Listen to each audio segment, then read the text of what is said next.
एक टोकरी भर मिट्टी।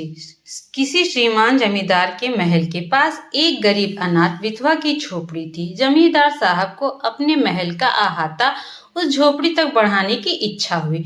विधवा से बहु तेरा कहा कि अपनी झोपड़ी हटा ले, पर वह तो कई जमाने से वहीं बसी थी। उसका प्रिय पति और इकलौता पुत्र भी उसी झोपड़ी में मर गया था। पतोह भी एक 5 बरस की कन्या को छोड़कर चल बसी थी। अब यही उसकी पोती इस वृद्धा काल में एकमात्र आधार थी। जब उसे अपनी पूर्व स्थिति की याद आ जाती तो मारे दुख के फूट फूट कर रोने लगती। और जब से उसने अपने श्रीमान पड़ोसी की इच्छा का हाल सुना, तब से वह मृत प्रायसी हो गई थी। उस झोपड़ी में उसका मन लग गया था कि बिना मरे वहां से वह निकलना नहीं चाहती थी।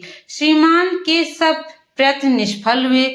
तब वे अपनी जमींदारी चाल चलने लगे।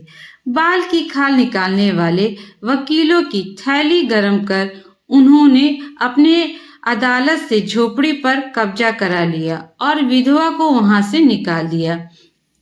बेचारी अनाथ तो थी ही, पास पड़ोस में कहीं जाकर रहने लगी।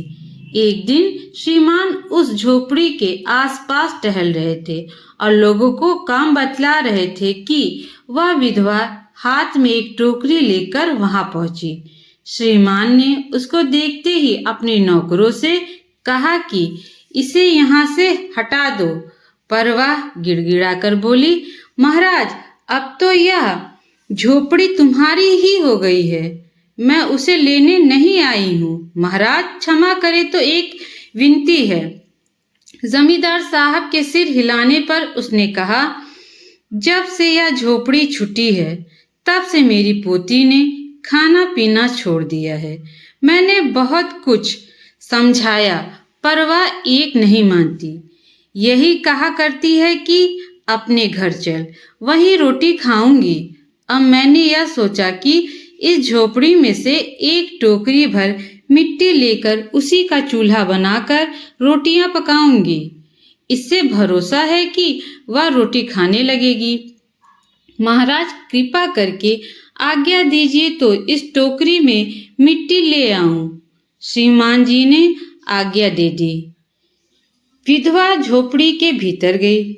वहां जाते ही उसे पुरानी बातों का स्मरण हुआ और उसकी आंखों से आंसू की धारा बहने लगी।